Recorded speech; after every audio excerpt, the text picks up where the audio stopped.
Robert Plank Show, episode 215, Stop Leadership Malpractice. Discover the new business model, refine your process, and get optimal employee performance with Wally Hauck.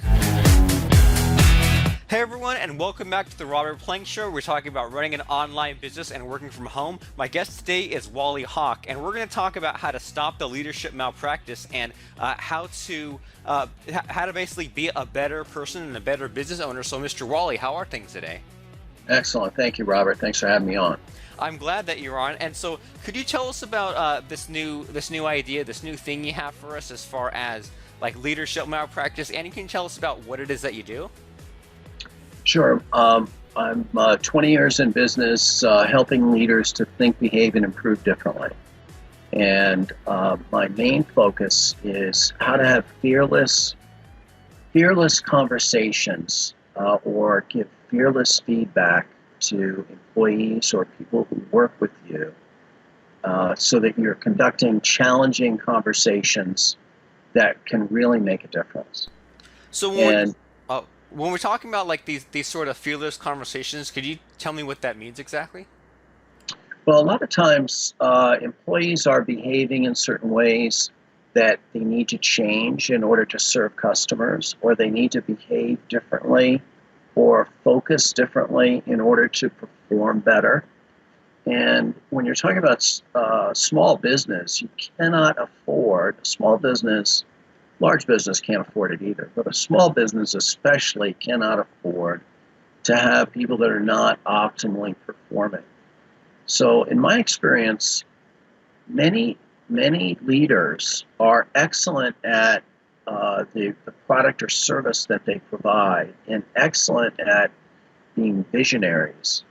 And they're not so good at giving feedback to employees such that employees change.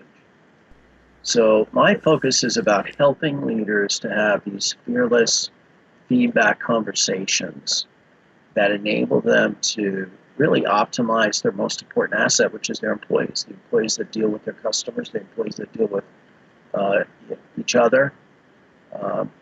And so that's my main focus with this Stop the Leadership Malpractice. And so you're saying stop the leadership malpractice, and so are you saying that the malpractice that's happening is that people aren't having these fearless conversations, people aren't getting this feedback that they need to get their employees to be at their best state? Is that what's happening? That's correct. Malpractice is a non-intentional error or incompetence that leaders perform that actually make things worse. So when you think about malpractice, there's malpractice with doctors. They don't purposely hurt or harm patients. In fact, they take a code, the Hippocratic Oath, to not do any harm, but they do harm, and so they get sued, and that they call it malpractice. Same thing with attorneys. Same thing with leaders. In my experience, leaders think they're doing the right thing and they're actually making things worse, and they're unaware of it. So they're ignorant of the mistakes that they're making. And so my job is to help them to stop being ignorant, but to instead think, behave, and improve differently so that they are aware of what they could be doing to help their employees to be much more productive, much more effective, and much more serving their customers. Awesome. So just to make sure that we all sort of understand this, could you walk us through like an example or a case study of some sort of time where you were helping some other business out and they were kind of maybe guilty of this leadership malpractice, and then you went and changed their ways for them? Sure, I'll give you a couple. I'll give you one of my most famous stories, which is a story about myself. I love Dunkin' Donuts coffee. So for years I would ask for a cream, no sugar, a large cream, no sugar. And I would stop. If I saw Dunkin' Donuts, I'd stop and I'd get that coffee. If I had just an extra minute, I would get that coffee because I really enjoy their coffee. I still do today. About 10% of the time, I'd ask for a large cream, no sugar. About 10% of the time I'd get sugar, which I can't drink. I often pick up the cup from the drive-thru. I pay them, I drive away, I take a sip, I realize there's sugar. Now I'm out $2. I can't drink the coffee. I'm really upset. This one place did it to me twice in 1 week, and I was so angry that I turned around. I called the client. I was on my way to a client. I called the client and said, I'm going to be a few minutes late. I was going to go back and yell at the clerk, yell at the manager. Don't you people listen? Are you stupid? Well, so that, now I assert that what I'm doing there is I'm actually contributing to that dysfunction. And that's what leaders do. Because what I want leaders to do is to ask 3 questions. If something goes wrong, what process is not working? What's the first 15% of that process? And what can I do to improve the first 15% of that process? So in this example, let's just go back to this example.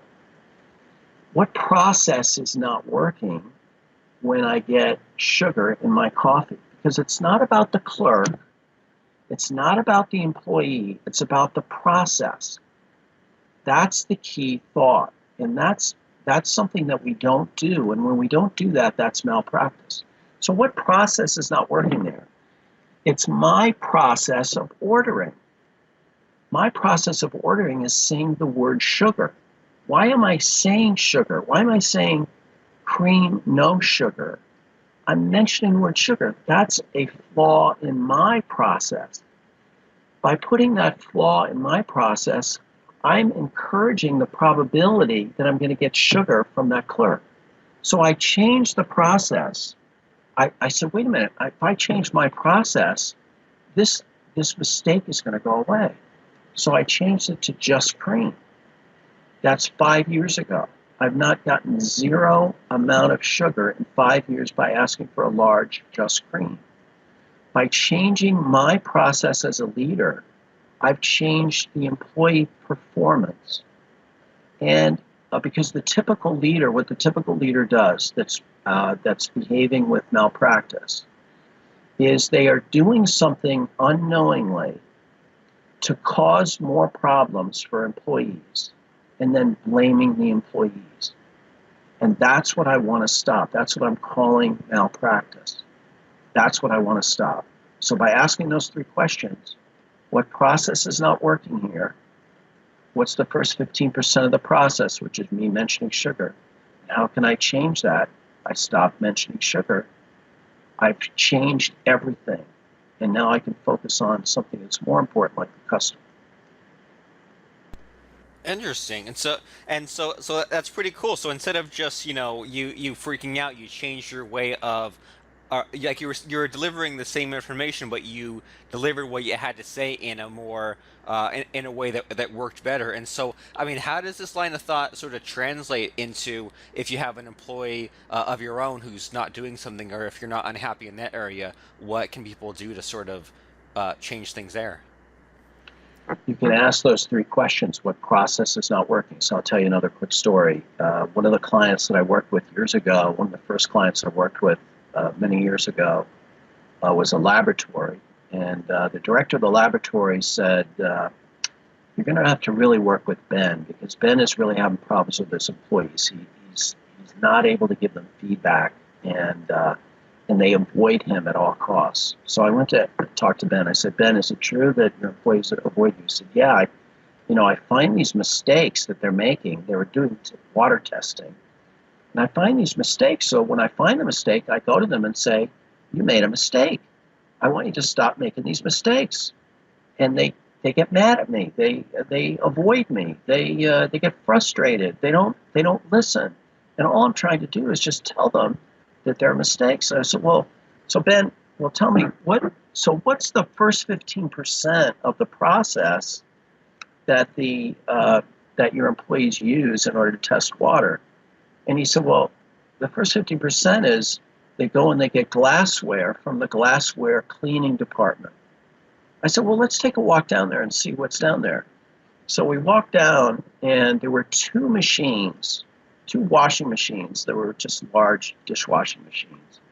One was 25 years old, not well maintained, and the other was 40 years old, not well maintained. And I said, well, you realize that the glass cleaning is not happening properly here. Are you sure that you got clean glass? Well, we we put a trained employee in there. I said, well, how much training have they had? Well, they've only been here a week because we always like to put the new employee in where the glass cleaning is because they get to meet everybody. So you've got a new employee who's not really thoroughly trained. They have two pieces of old equipment. We actually did some testing. We found out that there was an invisible film on the inside of the glassware that was coming from both machines because the person was new, they weren't fully trained, the equipment wasn't well maintained. And so we changed all of that. We trained the person. We updated the equipment. And guess what happened to the errors? The errors went away. So Ben giving feedback to the employees made absolutely no sense. It was in the process of the glass cleaning that really was the root cause, and it was invisible. And that's what I'm saying to leaders. When you see a mistake show up by an employee, you've got to look for the invisible things, unless they're doing it on purpose, which is very unlikely, because if they're doing it on purpose, get rid of them, okay? But it's very unlikely they're doing it on purpose. If they're not doing it on purpose, you've got to ask what process is not working, what's the first 15%, and how do I improve that first 15%? If your listeners do nothing else but remember those three questions, it's going to help them. Awesome. And so yeah, and that's great because in that scenario it was like, well, no one really did anything wrong, right? Like they didn't technically do anything wrong by putting the new person in the washing area. They didn't necessarily do anything wrong by having the out-of-date equipment. It was just that all those combinations of those little things that seem to add up to a lot. And so, like you said, the answer is to ask are the three questions to ask are: what process is not working? What's the first 15% of that process that's not working? And then how can you improve that process? And so, is there a reason why it's 15% in particular? Like, why not 10%? Why not 20% of looking at the process that's not working? Yeah, it's just a rule of thumb. It's just a rule of thumb. You could say 10%. In other words, the beginning part of a process. This is from W.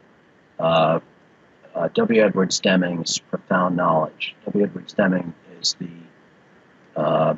the father of quality, and he used to say it's the beginning part of the process that generates 85% of the result. So I use, just as a rule of thumb, it's not a perfect rule of thumb, it's just a rule of thumb, the first 15% of the process. In this case, it was the glass cleaning. In my case, in the Dunkin' Donuts, it was me using the word sugar. And that's where we need to look. Here's what most leaders do, and here's what we've been taught. We've been taught that there's a problem with the employee, and it's the employee's fault that the mistake was made. So we evaluate employees. We do that. Most organizations still do it through the typical performance appraisal. It doesn't work. It creates fear. It shuts people down. It prevents new ideas and innovation. It damages trust. It damages the relationship. It causes employees to hide things. So instead of doing that, you partner with the employee to look at the process together. In fact, you train the employee to help look at the process even without you, so that they come up with ideas on their own. And that's the approach that we need to take. And as long as we're evaluating employees for mistakes they made, we're performing what I call leadership malpractice. And that's what I want to stop. I think we should all want to stop that. And one thing that you mentioned there that sort of interested me is that you said that sometimes you ask the employees themselves for possible solutions for solving that. So could you maybe tell us about that a little bit? Sure, that's where the answers are. The answers are with the people that are actually doing the work. And that's the other thing that we've been taught. We've been taught that somehow, as a leader, as a teacher, think about this in terms of school. This is where we first learn it. The teacher has all the answers. So the teacher has the answers. Your job as the student is to open up your head, let the teacher pour the knowledge into your head, and then they'll give you a test later and you're supposed to spit it out onto the test. And if you're not able to spit it out onto the test effectively, you don't get a good grade. So it, that whole model is the same model that organizations are using, where the leader supposedly has all the knowledge. That's why they get promoted. A lot of people get promoted because they did a great job. And let's say, for example, as a salesman or a saleswoman, they do a great job. So what do? They promote them to sales manager. Well, why did they promote them? Because they had so much knowledge about how to do the job, so they could tell the salespeople how to do their job. But that's missing out on asking employees, what is it that we could do to improve process? What is it that's part of the first 15% of the process? How can we improve that first 15%? How can we do it as a partnership? Instead of having this relationship where the manager is supposed to know, be all-knowing, and all-powerful, and be the all-powerful judge, why not partner with the employee and work together to figure out what process is going to help serve the customer better and generate better results for the organization? We just had this big story. I don't know if you saw this story about Wells Fargo. Have you seen that story about Wells Fargo Bank? Where they're telling people to open up too many bank accounts. Well, they set goals for the salespeople, and they paid them a commission, and they said, if you don't sell a certain number, if you sell a certain number, we'll pay a commission. If you don't sell a certain number, we're going to fire you. So what did they do? They cheated and created accounts that customers did not want. And that's another example of leadership malpractice. Instead of looking at the process, asking the employees, what can we do to make things better? They manipulated them and controlled them and forced them to a situation where they had to cheat in order to keep their job. That's leadership malpractice all over the place.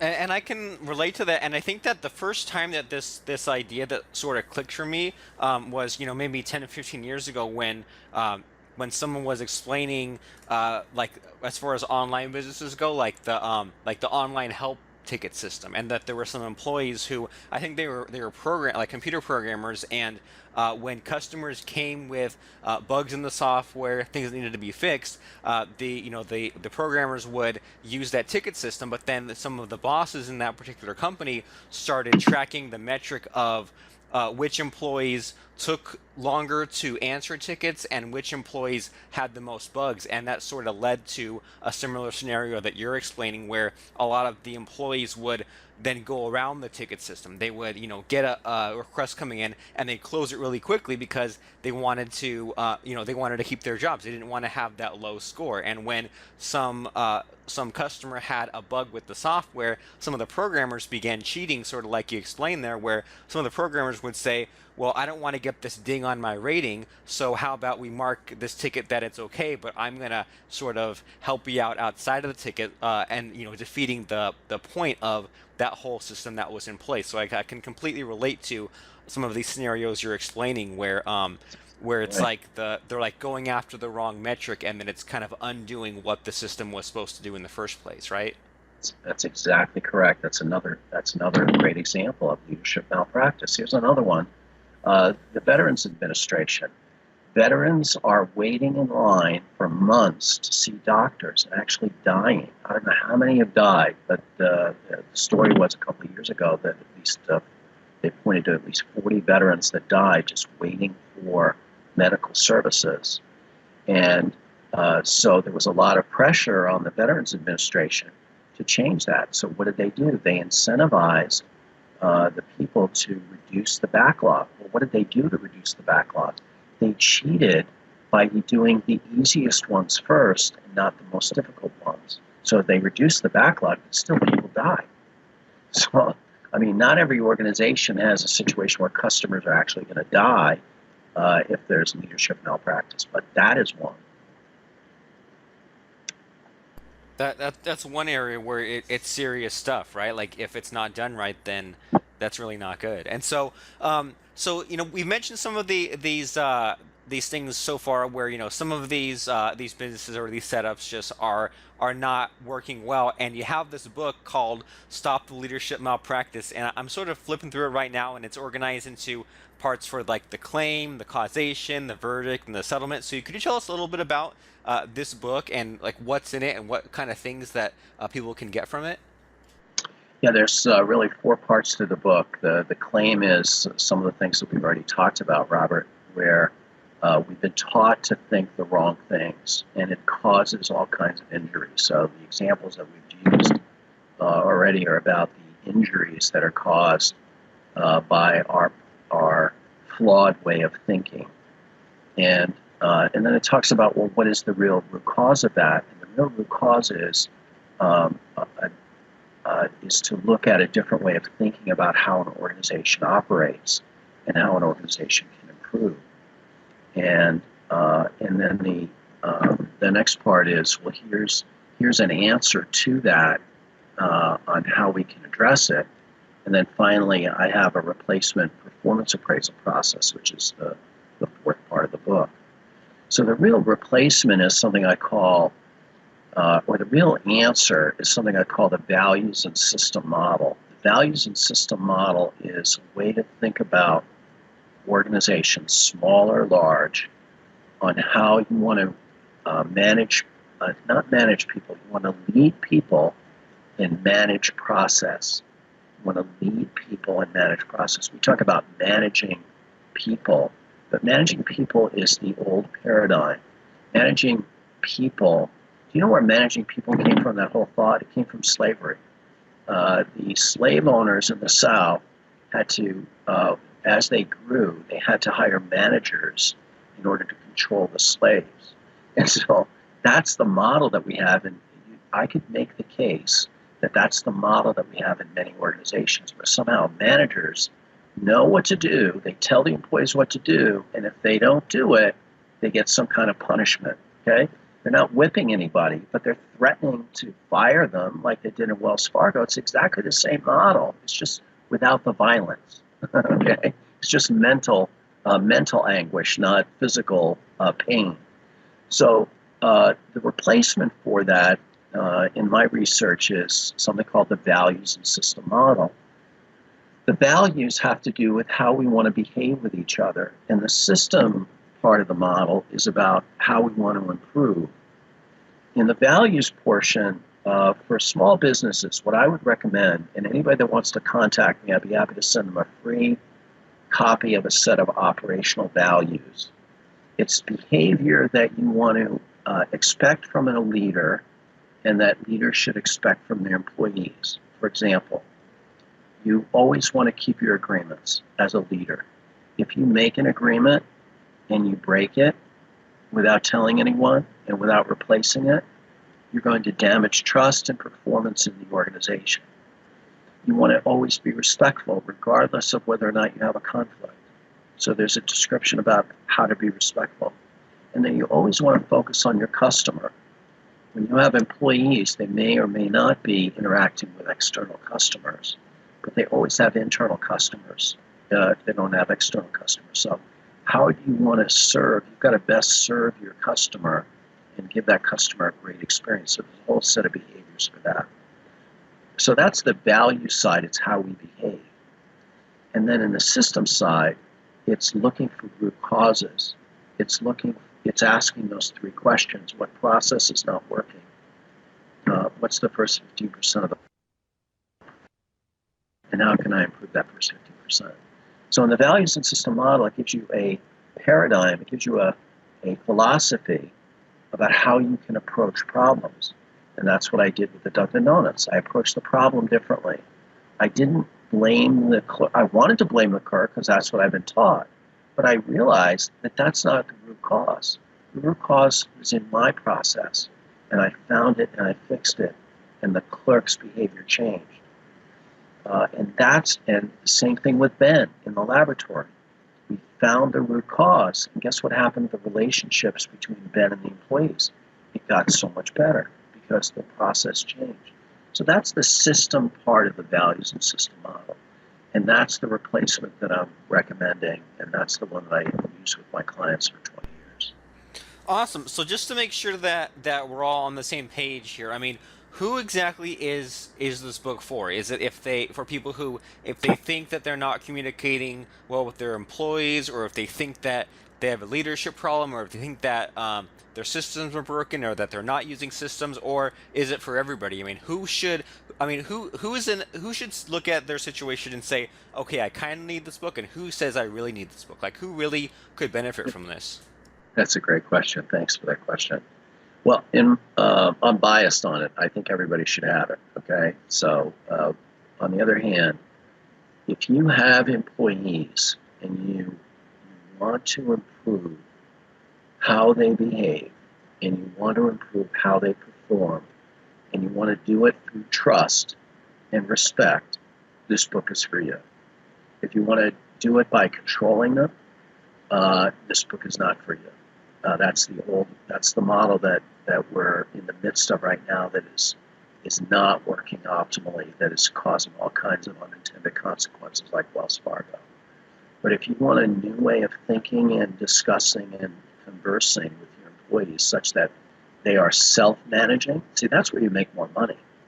What if everybody were self-managing at work and in a way that was optimal trust and optimal learning? That, if you want that this book is for you. Awesome. So slavery is the old, outdated way that doesn't work, and trust and respect is the new way. And so, Dr. Wally, where can people go to grab the book and to get that free set of operational values you mentioned, and to get anything else you have out there? Sure.